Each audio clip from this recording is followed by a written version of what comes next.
Brunner, and I want to welcome you guys here to Brunner Farms here in Pike County, close to the town of Stockdale. Here on Brunner Farms, at one point in time, we milked cows. We had about 80 head that we milked here that belonged to my great aunt. That's how she made her living. And we don't milk cows here anymore, but neither does very many other people in our area. So I want to take a little bit of time today, and I want to try to explain to you how milk gets from the cow to the milk jug in your store.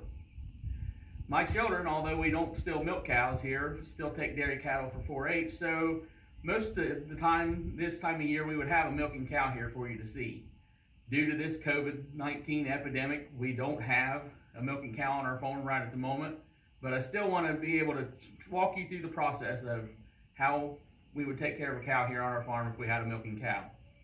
Okay, so once a cow has its first calf, it starts giving milk and it goes into production. Once a cow goes into production, a normal dairy cow goes into a 305-day cycle called a lactation. That's the time that that cow will give milk. After that 305 days, it gets a 60-day break before it has another calf, and then it starts in that production cycle again. That's kind of the life cycle of a dairy cow. The average dairy cow in the state of Ohio gives about 70 to 75 pounds of milk a day. That's roughly 8 to 8.5 gallons per cow per day on every dairy farm. The cows are milked 2 times a day to 3 times a day, depending on the operation. On a very modern farm, which uses robots to milk the cows have the possibility of being milked up to 5 times a day. These are very high producing cows, but they can get milked that many times. So on the farm that I grew up on, we milked cows where the person milking the cows stood down into a side of a kind of a pit, and the cows come in along the side of them, and you didn't have to bend over to put the milkers on the cows. There are styles of barns that are called a tie stall, where the cow just walks in and it's tied up and it stays there pretty much all day, has water available and feed available for it right where it's at, and it's also milked in the same spot. There are large modern parlors where they come in and there's as many as 24 cows down each side of the barn that gets milked at one time. These require a lot of work and a lot of effort, but some of the larger dairies in our state that milk in the numbers of 4,000 to 5,000 cows, they have to be able to milk that many to be able to get them all milked in a timely manner. Okay, so now we're going to take you inside our little milking parlor we have on our farm. It's very small. It's a 2-stall. It's mainly just made, like I said, for my kids who show dairy cattle. We use it here, when we have a cow, but the process of getting the milk from the cow and taking care of the cow when it's in the milk parlor is basically the same. So if you guys would like. Okay, so here we are inside of our little milking parlor. This would kind of resemble the milking parlor of the 1950s. Like I said, it's small for my kids just to use for 4-H, but you can kind of get the idea of what happens with the cow in here. This is the door that the cows will be brought in through. The cows will come in from the lot outside through the pasture. They'll come into the milking parlor this way. They come up here, and this is our stanchions and our headlocks. The cow will stick its head through this headlock here. There will be some feed down here in the front for them to eat while they're in the parlor. Once the cow sticks its head through there, we come along and latch their head in. That allows their neck will be here and their head can't back up, so they're kind of tied here, but yet they have movement to raise their head up and down so they can eat and be comfortable in here while they're milking. Once we bring them in here to get them milked, we'll wash the cows. We have kind of washing supplies over here, paper towels, and we use a little bit of water to clean the cows' udders real good because everybody wants their milk to be clean. We'll also use this as what we call a teat dip cup. We have disinfectant we put in here.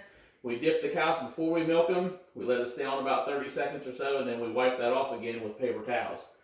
We go through a lot of paper towels here on the dairy farm.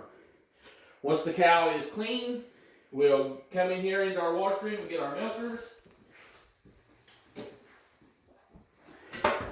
We'll turn on our vacuum pump, which is what actually operates the milkers, that gets the milk out of the cow. We'll bring our milkers out here where the cow will be. We plug them into our line, and we turn on our vacuum. Now you can kind of hear a little bit of a clicking sound there. That's the pulsator of our milkers working. This is our milkers. This is the claw. This is part that will go up onto the cow. This is our bucket. Here on our farm is very small, so our milk will go in and we'll collect it in the bucket here. On the larger farms, the milk goes right into a pipeline. It goes right in and gets stored in a bulk tank. So once we get the milkers out, we're going to put the milkers onto the cow. We go ahead and turn them on. Once we turn these milkers on, then there's suction inside of each one of these. We put one of these up on each one of the cow's teeth. Once we get them on the cow, it will pull and it kind of squeezes and pulls on the cow, just like the same kind of a motion that you make when you're milking a cow by hand. The milk will travel down through this tube, gets dropped off into the bucket down there. Okay, so once the cow gets done milking, we take the milkers off of the cow. After we get the milkers off, we'll take and we dip the cow with disinfectant again after she's been milked. And then the cow itself is ready to be, we'll come up here, we'll turn the cow loose. You just actually, all you gotta do is just flip this lever and that falls open. The cow backs up, goes back out the door, and then we bring the next cow in. What we do after that is we take our milk here on our little farm, we take it back into our wash room back in here.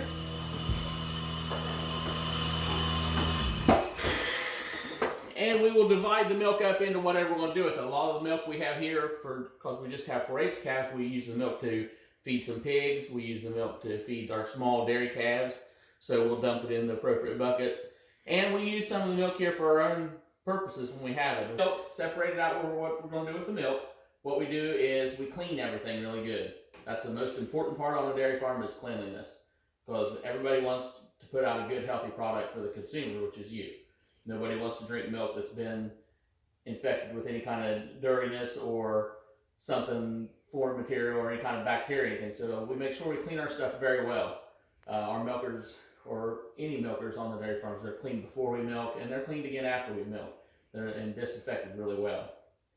So that's kind of taking you through the process a little bit without a cow. I apologize for that, but that takes you through the process a little bit of how we milk a cow here. And once in a production dairy, once that cow's been milked, the milk will go into what we call a bulk tank. If we were a regular production dairy in this room here, we would have a tank to store the milk in. The milk is stored in that tank until the truck from the processing plant comes and picks it up. Depending on the size of the dairy, that ranges from all different. Some dairies, their milk goes straight into a truck to be hauled away on the large dairies. On the small dairies, like the one I grew up on, our milk truck come every other day. So we had the milk in a cooler called a bulk tank. We cooled the milk down to 34 degrees and it stayed at that temperature until the truck came and picked it up. It stays at that temperature and they take it and they go to the processing plant. Once you go to the processing plant with your milk, we're looking at about a 3-day turnaround or less from the time the milk goes from a cow on our farm till it goes to the jug on the grocery store. So it's kind of a fast-paced process. Once the milk leaves the farm and the processing company comes picks it up, they take it to their plant, they pasteurize the milk, which means they heat it up really hot and then cool it down very quickly. That kills any bacteria that could possibly be in it. Your milk gets homogenized, which means it gets separated. So the cream and everything is separated out into your milk. And then it's processed. They put it right in the jug right then. And it's kept cool and it's loaded on the trucks to be delivered back out to the grocery stores. So it's a very short time from the time it leaves the farm till it ends up in your store. That's how we get when you're able to purchase the milk at the store, that's how come it gets such a long shelf life, because the quickness it goes from the farm to the grocery store. Okay, so we've taken you through a little bit of how the life of a dairy cow and a little bit of how we do some milking. These are just very short little things I wanted to be able to show you a little bit. But one of the things I really want to talk to you about is the importance of a dairy farmer. Dairy farmers are very important. When you're in school and you get your carton of milk every day, it takes a lot of hard work to get that milk from the cow through the processor and get it to your school and get it delivered to you so you can use it. Milk is very healthy. It's very good for you. The dairy farmers work very hard. They put in a lot of hours. The cows have to be milked twice a day, every day. Some places 3 times a day, every day. That's 7 days a week, 365 days a year. That's holidays. There's no Christmas. There's no Easter. There's no days off for the dairy farmer. We have to milk the cows every day. There's no way to shut the cow off. You can't stop the production. Once a cow starts giving milk, it has to be milked. Or if not, it's causes the cow some damage, causes some health problems. So next time you go to the store and you see milk in the store and you see a jug, or next time when you guys are able to go back to school and you open your carton of milk, think of that guy that got up at 5 o'clock that morning, went out and milked his cows so he could provide that milk that you've got, because it was a lot of hard work goes into it. These people work really hard so you can have a good, healthy product. Thank you.